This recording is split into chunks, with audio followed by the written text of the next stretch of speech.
శ్రీకాకుళం జిల్లా మందస మండలం రట్టిలో ఎలుగుబంటి సంచారం తీవ్ర కలకలం రేపింది. రట్టి గ్రామానికి సమీపంలోని తోటలో అలజడి సృష్టించిన ఎలుగుబంటిని చూసిన గ్రామస్తులు భయాందోళనకు గురి అయ్యారు. ఆహార అన్వేషణలో భాగంగా ఎలుగుబంటి పుట్టను తవ్వి హల్చల్ చేసింది.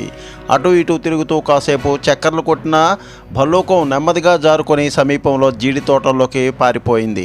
రట్టి సమీపంలోని కొండలు గుట్టలను ఆవాసాలుగా చేసుకున్న ఎలుగుబంట్లు గ్రామాల్లోకి చొరబడి ప్రజలకు భయభ్రాంతులకు గురి చేస్తున్నాయని స్థానికులు వాపోతున్నారు.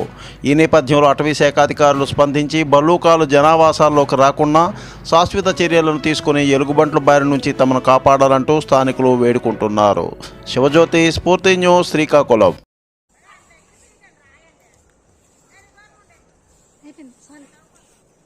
చదువుకుంటాను బాప్ప ఇవాళ ఎందుకు వస్తావే జనాలకి చెప్పి చూస్తాను.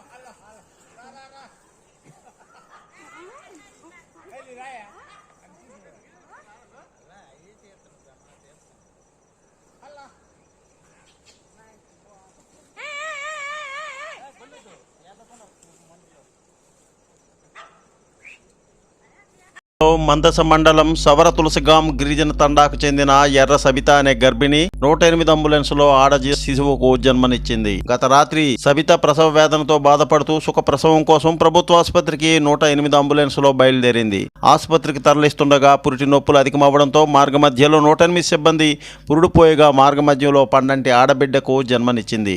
సబితకి ఇది రెండో కాన్పు. తల్లి బిడ్డ ఇద్దరు హరిపురం సామాజిక ఆసుపత్రికి చేర్పించారు.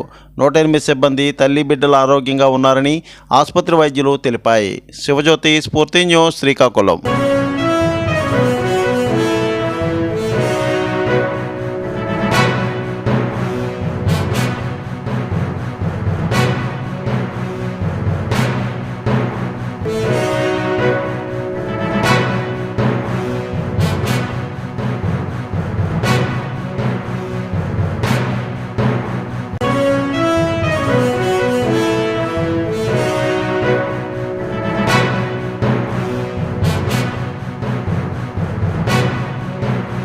Please like, share, subscribe our channel.